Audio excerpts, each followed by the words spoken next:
Hey everybody, it is Trags, Mike Petralia, back with the latest installment of the Jungle Roar podcast, powered by CLNS Media and Prize Picks, the largest daily fantasy sports platform in all of North America. Joining me on episode number 2 of season number 4 of the Jungle Roar pod is the one and only Paul Dehner Jr. And let's get some business out of the way as we're talking about podcasts and promoting podcasts, as I do all the time. It would only be fair to allow my guest to promote. The biggest news of the day on Monday wasn't about what happened in Indianapolis, all of the news and the buzz about the upcoming NFL draft, what went on the field, free agency on the horizon. No. What it was all about on Monday was the debut of the Growler. And Paul Dehner Jr., what indeed is the Growler? Yeah, so it's kind of like the baby of Hear That Podcast Growling, which was the podcast that we did at The Athletic, and I've had going for 4 years over there. Now I'm still with The Athletic, but I'm able to kind of do my own podcast now independently away from The Athletic, and which gives an opportunity for it to really kind of grow into something bigger. And that means I could reunite with the one and only Jay Morrison, which was something that we have been wanting to do since the moment he moved to Pro Football Network. And so to get back with him and then to expand it to 3 shows a week, have a show with Mo Egger still, which is similar to what I'd been doing before, and Dave Ninemitz, and then add a 3rd show that I've been wanting to do for really since I've been on the beat. I've loved the idea of pairing somebody who knows the local sports scene, who follows the Bengals, kind of gives a fan point of view, but more just a lighter side of covering the team. And Mark Shalafo is hilarious. He's a nationally touring comedian. He does tons of stuff. He's from here, and we have very similar senses of humor and just make each other laugh. And I feel like anytime I'm doing anything and it's making me laugh, I like to think that it would make people that are listening laugh. So I said I want to do a show with Mark, and so it's kind of a Q&A show where fans sort of drive where we go with it, but from his point of view and my point of view, we sort of tackle whatever Bengals questions there are there, and it's kind of a Friday, kick it off and have a little bit more of a laugh with your Bengals coverage stuff. So to be able to kind of give 3 very different shows, in their own way into one thing during the week is really exciting. And being back with Jay is just a cherry on top that we're both just absolutely stoked about. So it's great. It's great. It's its own new feed now, so people just got to go and you can subscribe. It's wherever you get your podcasts at, and you can listen there. All corniness aside, I don't think there's 2 better people in all of Cincinnati or Southwest Ohio or anywhere on the Bengals beat in the Who Day Nation and the Who Day world we live in to talk Bengals than Paul Dehner Jr. and Jay Morrison. You guys are a natural together. Don't make me go fact check your other podcasts here, Trags, and see how many people you say that stuff to. Okay, if I go listen to your last with Rapine, I'll tell you what. If I go listen to the last one with Rapine, I'm gonna have to check how you introed him. If you get the flattery, tell you feels over the top. I compliment James Rapine because he's all about self-promotion, and I allow him to do such. But when it comes to genuine discourse between 2 hosts, you are the only guy I would say that to. So do you like what I did there? Not only did I compliment you, but I really did kind of hit James at the kneecap there. Yeah, anytime you can take a shot at our good friend James, I'm always here for it.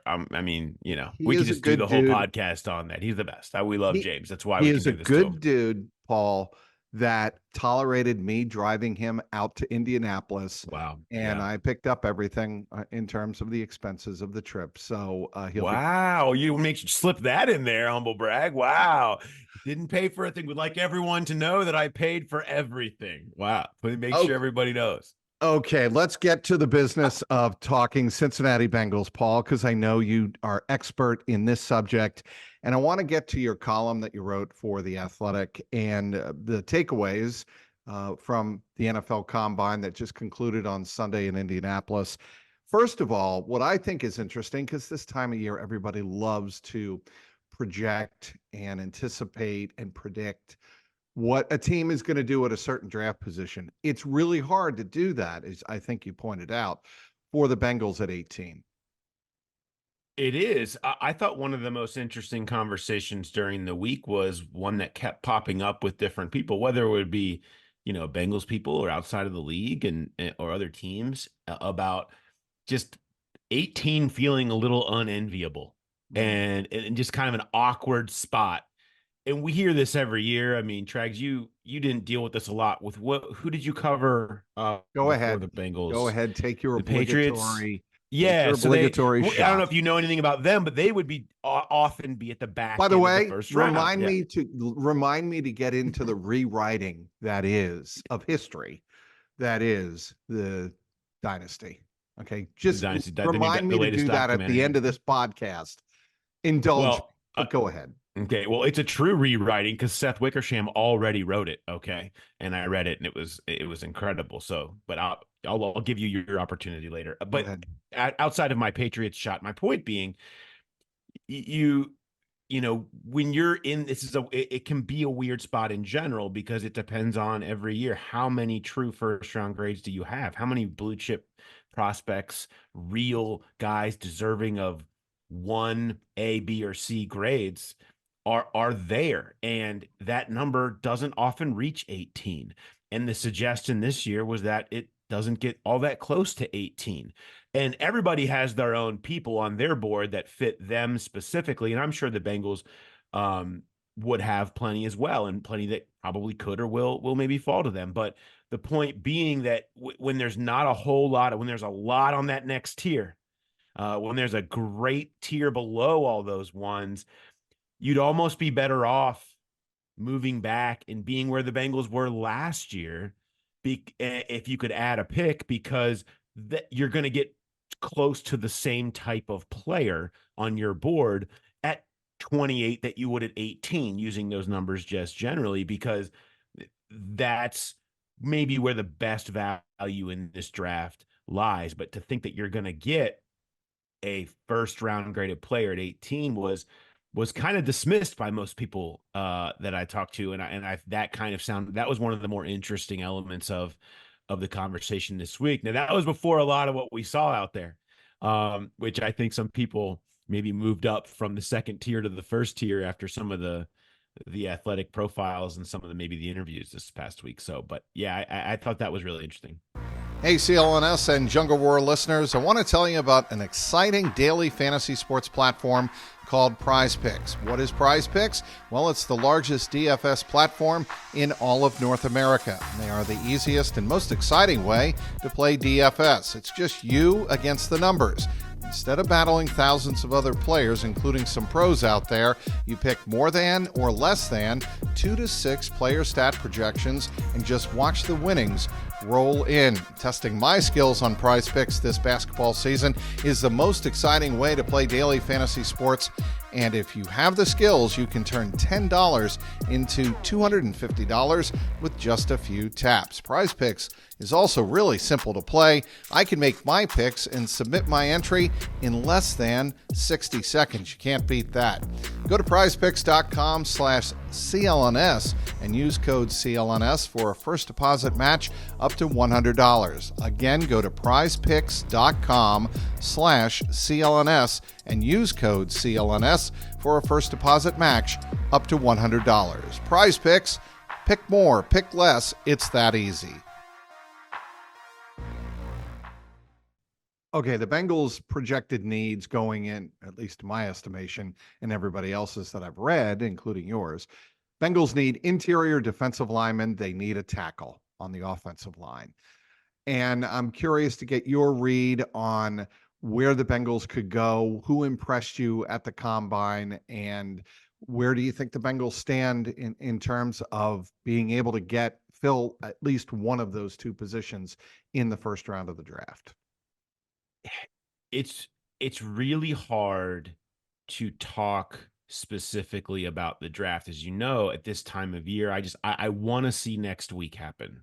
I just think that they have a holistic view of these positions. And, last year you would have pegged the Bengals for needing a tackle, right?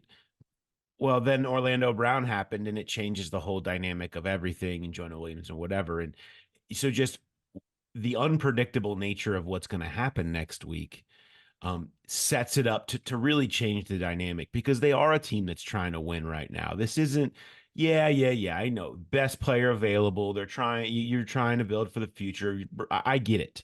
But look, T. Higgins is on a 1-year, $21.8 million franchise tag. They've got Joe Burrow. They've got their one last ride with these receivers. They've got a team that can win today. They're trying to win right now. That's a big part of this. And so what happens in free agency is going to affect their lean, specifically on day 2, because I think you can make an argument for any position probably at 18 because he's just the best player on the board. We saw that last year with Miles Murphy a little bit.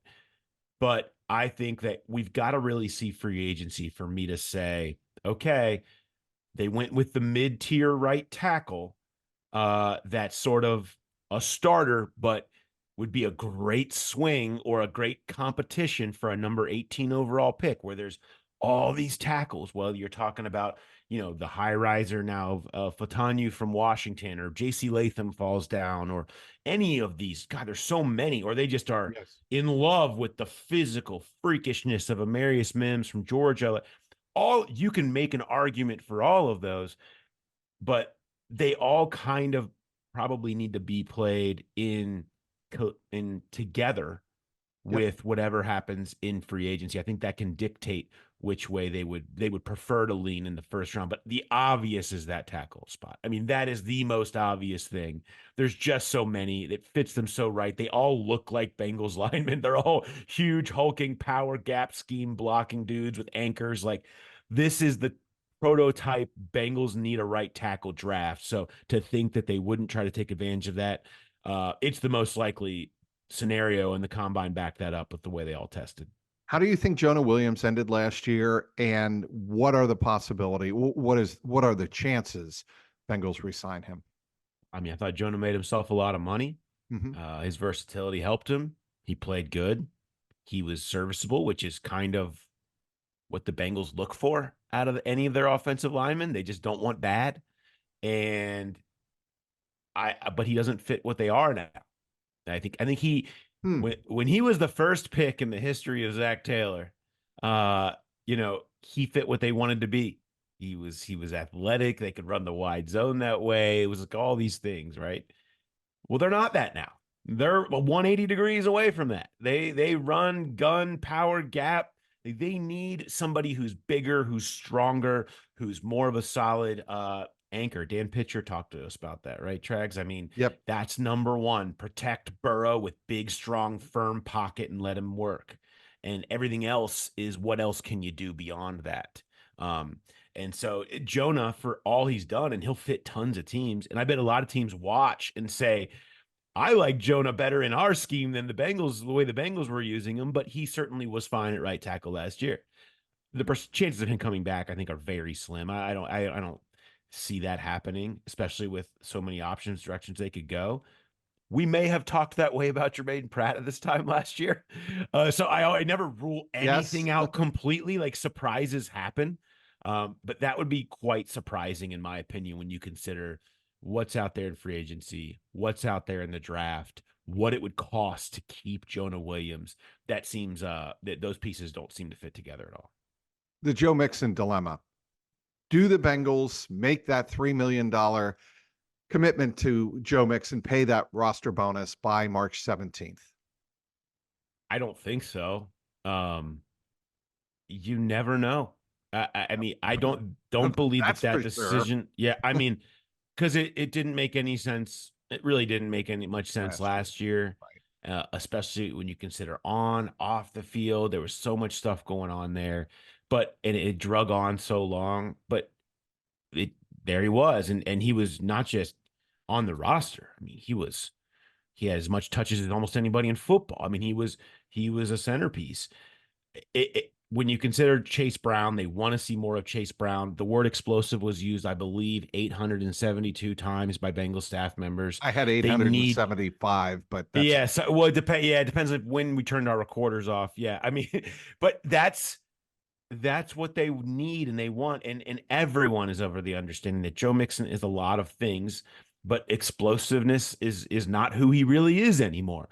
And so the idea of paying him and keeping him around, with there are a million running backs available in free agency, and there are a ton that are going to be there in that Chase Brown early day 3 range again this year that can come in and have an effect. So none of that makes it make much sense from a financial standpoint. They have a lot of things they need to do. So I would say that they should let him go. But again, until that decision actually comes down from above, we can only sit and wait. But I think all the signs point in the if you listen to the language of the way everyone talked about him in Indy, signs point to it. Them not doing that, and that would mean letting him go. But TBD until I actually see it. right. And that's the impression that I was left with in Indianapolis, listening to Duke talk from both the podium and side session with local media like you and me and James and everybody else that was there. I got the impression that, and also a little bit less so from Zach Taylor, that the Bengals know that they need to be better than what Joe Mixon can give them. And that Joe Mixon has been a loyal soldier, if you will, to what the Bengals have tried to do offensively. They weren't throwing him under the bus by any stretch of the imagination. I'm not going to sit here and say that was the case or that they don't appreciate him.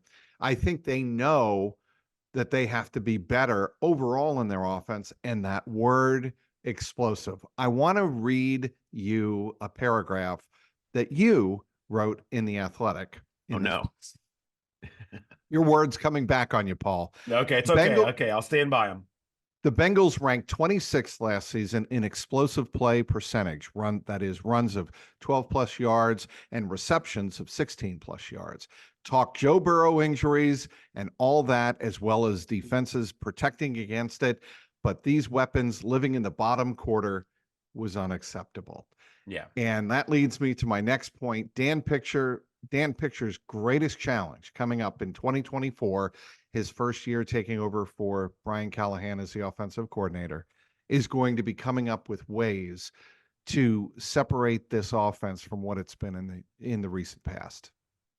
Yeah, and Justin Riscotti, they coming in with sort of some new, fresh ideas to try to help them implement some ways to find a little bit more explosiveness too. With that, some of the Minnesota, the old LA Rams stuff, I think is really interesting stuff that I think piqued Zach Taylor's interest in conversations with them. Like, yeah, we did used to do that. That could work here. You did have a guy like Justin Jefferson who you can use in the same way that you could use Jamar Chase. And there's ways to correlate all that stuff. And Pitcher, like, this is why he was a no-brainer for this gig, is the way he attacks problems and just the intelligence and logic that you see him use in, I loved him talking about giving all of the position coaches and himself taking on studies of all these different topics that he wants to have a better feel for the league, the trends, if they underuse certain schemes, if they underuse certain types of plays, situational stuff that can all end in one thing. All of these things, whether it's at receiver, whether it's at the line, whether it's running backs, all of it all ends in more explosive plays. And studying themselves and what Chase Brown was able to do, what Joe Mixon was able to do. And that's why you like him taking all of that and being willing to rethink it and bring it all in together. The way he approaches problems, and he's done this in different gigs that he's had here, has always been so impressive. And if he can implement them, I think he very much can pull it off. It's not like there's not players. It's not like there's not dudes. And they're going to add some. And, I want to see what a year where 50% of the carries go to Chase Brown looks like when you know what we saw in that small sample size last year. And that can, even something as simple as that, can dramatically change those explosive play percentage numbers. I just mentioned, on top of the obvious of healthy Joe Burrow for a full season changes everything. And you mentioned also in your column, Paul, that it appears that all signs are that Joe Burrow is making good progress in his recovery from wrist surgery. That is probably the best news. If you're a Bengal fan to come out of the weekend, is that there are legitimate signs pointing to significant improvement, and he should be on track at least for starting to throw during the offseason program. Would you agree? I mean, I mean, that seems to be the thing. There's nobody's concerned about anything that's happened, and so that's good. There's so much to go through with that, and it's such a there's not a lot of precedent here of top right. quarterback dealing with this injury. So what that means in the long run, is to be determined. But there's no issues. No one's having problems with what's happening with him where he's at right now. But you got to go through the process. You got to do everything. You got to see that there's no setbacks, and you got to continue to do that to get to that point. And you got to have the strength built up and the comfort with how technical he is. Him getting used to the technical aspect of throwing and how it feels, and if it feels the same, and making all of that work by the time you get to training camp and into the season. I think that's more when I'll be more interested in how he's feeling and how he looks, and talking to Joe about the mechanics at that point, because we know how important that is to who he is, and accuracy is to his game in that respect. I think it's really critical for Dan Pitcher to be able to go in there and challenge Joe on certain philosophies. And I think Callahan did that. But I think with Dan Pitcher, I think it rises to the next level, which is why I think, in this long-winded way of saying, I think he is going to be a great fit as offensive coordinator, because he has to find a way to challenge Joe and command the respect of Joe Burrow. Take Zach Taylor out of this. Who in the entire building knows Joe Burrow better than Dan Pitcher? Nobody. Nobody does. No one knows his quirks. No one knows his personalities. No one knows what pisses him off more. No one knows how to push his buttons. I remember doing a story about halftime, and it was about what happens at halftime. And it was kind of meant to be almost a silly story, but in the middle of it, something really interesting happened. And it was about Dan Pitcher talking about how much the amount of time he's spent with Joe Burrow, being his quarterback's coach the entire time he's been there, helps them really be efficient and feel like they're always making the right moves and quick adjustments in a small period of time at halftime, because it's the unspoken thing. It's the body language. It's the eyeballs. It's the understanding exactly what he needs, because knowing him to a T and the personality that he is, that helps them be so effective that way. And this is the same thing here, when throughout all of this stuff, whether it's in season adjustments or whether it's grand scheme things they're trying to come up with today, knowing exactly as close as anyone can to how Burrow feels, would react to, maybe know him better than himself a little ways. That goes a long way to making an offense that makes him most comfortable and the Bengals most effective. Is it mutually exclusive to have Joe Burrow get rid of the ball and still have explosive passing plays? I think here's the thing. You know what I'm getting at there is, because a lot of the talk has been that Joe hangs on to the ball too long. He takes too many hits, leading to too many hits. But you still want the offense, especially the passing game, throw the running game obviously out. But with the passing game, you want it to be more explosive. Well, for there to be more explosive plays, does that mean you have to throw deep more? Does it mean you have to have a different blocking scheme at the line of scrimmage to spring big plays? You follow what I'm getting at here? Yeah. No, I don't think anything has to change. I think Joe Burrow needs to be healthy. I think T. Higgins and Jamar Chase need to be out there. End of discussion. Look, nothing blew my mind more than when I broke down the actual snaps of the fully healthy Joe Burrow and T. Higgins and Jamar Chase on the field last year. 121 snaps was all it was. And in those snaps, they were the most efficient offense, the best performing offense by all the major metrics, EPA per play, you name it, in football on those snaps. Number one. They just never got him. You know, they never got to see. They've been building towards that. They fixed the line. It was more than serviceable. They could do things. And when that was happening, they were moving the ball. They were ripping it. And you can Right. always get better. And you can take things from what Jake Browning did and all of that stuff we've talked about. But when we really cut to it, man, players play. Players make plays. I mean, how many of the explosive plays, how many of the big plays was Joe Burrow moves, shakes one guy, shakes to his left, right, and throws the bomb to Jamar Chase, like in the game against Houston? I mean, those are the plays. Joe creates so much of their explosiveness, and Joe using those guys and the chemistry that they have creates so much of their explosiveness. Yeah, make the check down a weapon. That's great, man. They need to do that. They need to have more explosive in the running game, all that stuff. But look, have a healthy Burrow, have Higgins and Chase out there with them, and you don't need to change what you've been doing. That works. That will work. So I start there. I'm not trying to reinvent the wheel at all with this group. All right, one more question for you, Paul, concerning the Bengals. Christian Wilkins, Leonard Williams, or somebody else at defensive tackle next week, first week of free agency? Um, Christian Wilkins is the dream, but there is no reason to believe that the Bengals could ever realistically land him.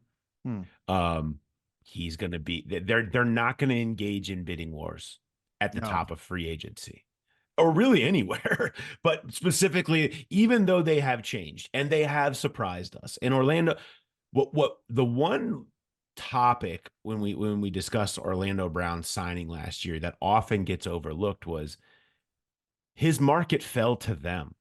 He came down. He was the 18th highest paid overall tackle, last year between left and right. And when they signed him at that AAV, they gave him a lot of upfront money and all that stuff. But I mean, his market perceived was much higher. The fact that the first wave came through, he wasn't a part of it, brought them back to them. They weren't going to go bid against somebody else. And they don't do that. That's not what they do at the top of free agency. So when you're talking about a splash, I have a hard time seeing them jumping into the Christian Wilkins sweepstakes, which is going to be maybe the deepest waters in free agency, even though he's the perfect player for them. That would be stunning to me. I'm prepared to be stunned with this team anymore just because you see it every year, but that would be truly stunning. So I don't see that. Leonard Williams is possible. But I think it's probably more in who they've been there, and they've been mid-tier guys coming off their first contract has been a successful spot for them. So whether we're talking about Tier Tart or we're talking about I don't know, any of these guys that are in their mid-20s that are going to be available, or otherwise, if you go older, they're going to be looking for a 1-year deal that's probably that's also in the middle range. They're not going to look to sign multiple years for guys who are going to be in their 30s. That's just really not who they've been at all. And so that's not going to change. So to me, they can be aggressive there, and that could be their splash, but I don't think the splash is at the true top of that market. Right. But you do see them, Paul, making a signing for somebody who would come in projected as a starter, maybe two, right? You do see. Have to. Yeah, I mean, they don't have any. I mean, well, I think they have no DJ Reader replacement, and I'm curious to see what happens with him. It's a whole other conversation, but and they need a complement to BJ Hill.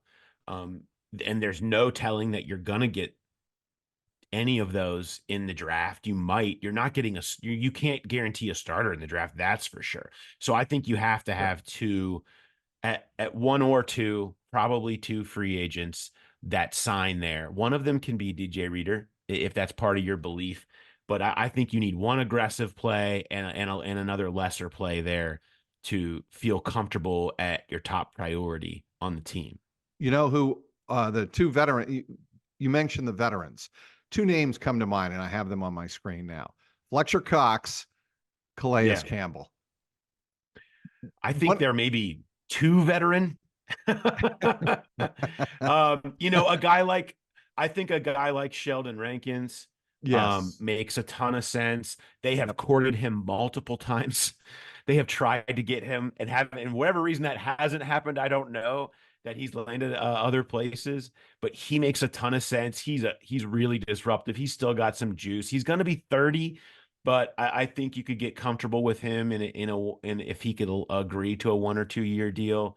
In that, if you're going to get a little bit older, that's maybe where I'd be looking. I certainly like him, and Leonard Williams isn't out of the question from an aggressive play at all. I'm not trying to say that wouldn't happen. I'm curious to see where his market ends up, and that's the other thing. The extra 30 million that everybody has, how is that going to play out? I think that plays out at the top more than the middle this year, where you see people are willing to go the extra bit for the guy they really want in free agency, rather than you see more of the middle guys making more. I think that stays the same, and that creates value in the mid tier where the Bengals have traditionally found a ton of it in their signings. I mean, if you listed over the last 3 years their best free agent signings, who have they been? I mean, it's mostly full of guys that they signed for somewhere between $6 and $8 million at 3-year deals. I mean, you're talking about Kappa, you're talking about Karras, Awuzie, Hilton, Trey, but Trey's a little. Trey was higher, but at a premium position, they weren't paying top of the market for Trey. Right. That was good value. I would make the argument that's probably been their best free agent acquisition, followed by Mike Hilton. If you're asking. And as a value play, I mean, he's making, he's making 50% less average annual value than the other guys who his numbers are pretty close to in the AFC North, Garrett and Watt, and he's nowhere near them, and that's great value. But if you look at where they've been successful, I think they more likely to follow that path than some of the others. 37. Give you more than that. I'll give you a minute because we're running out of time here on the Dynasty. I assume you have seen the Apple series. No, I haven't seen not. It. Oh, okay. No, I am a Seth Wickersham loyalist. I've read it. I don't need to see it. I know what happened because Seth wrote it. Okay. I will tell you that in my estimation, having been there, as you well know, and as well documented, my only issue really with the Dynasty series is that it really weighs heavily in favor of the Crafts. I think it tries in the last couple of episodes, especially with regard to Aaron Hernandez, to lay the blame at the foot of Bill Belichick for not seeing what was coming. And it was all Belichick's fault. That bothers me, as well as the following premise. That nobody was calling for Drew Bledsoe to be benched. Everybody wanted Drew Bledsoe to come back in after he was healed up from the Mo Lewis hit in 2001. That is not the way it happened. People were calling for a new guy to come in and redirect the Patriot offense and give the offense new blood, even after the $103 million extension. So when I said at the beginning of this podcast, there was a little bit of rewriting of history. It wasn't meant as a slight towards Seth. It was the way this series has projected and shown the Patriots in a certain light. I think it just rewrites history a bit too much. Why do we have to what they did was one of the greatest runs in the history of sports. This is a problem with our media as a whole. Why do we got to point and blame and say that this? Right. I just why does it matter how it ended and whatever? I mean, things end. How long does the run have to be for it to not matter how it ended? It was 20 years. One of the greatest 20-year runs in the history of sports. It went on. I mean, then the last 10 was unbelievable. And look, the NFL is about 3 things. It's about quarterback, head coach, and front office and their relationships with each other. And if you don't have one of those three in the Holy Trinity, you're not going to be able to win consistently. And when you do have those, it can sing like no other. Chiefs, Patriots, we've seen that. And it doesn't matter how great of a coach you are. You're nothing if you don't have some form of a really good quarterback. I mean, Andy Reid was the guy who couldn't win it all and was I don't know. The Eagles let him go. And he gets matched up with Patrick Mahomes, and you see how great it can be. The same thing with Brady and Belichick together. You got to have the combination. That's just what the league is. And if you don't have it, if you're missing a piece, it'll fall apart. It doesn't mean any of those other former individual pieces deserve any of the heat that they constantly want to get and finger pointing that constantly has to happen. That is the only thing that irritates me about it all. But hey, that's what we do. We're here to debate and talk about stuff, so we can do it. All right, Paul, we got to wrap it up. He's Paul Dehner Jr. You can catch his new podcast, The Growler, wherever you download your favorite podcasts. I want to thank Paul for joining us, and thank you for downloading this episode of the Jungle Roar podcast, powered by Prize Picks. Until next time, keep that jungle roaring.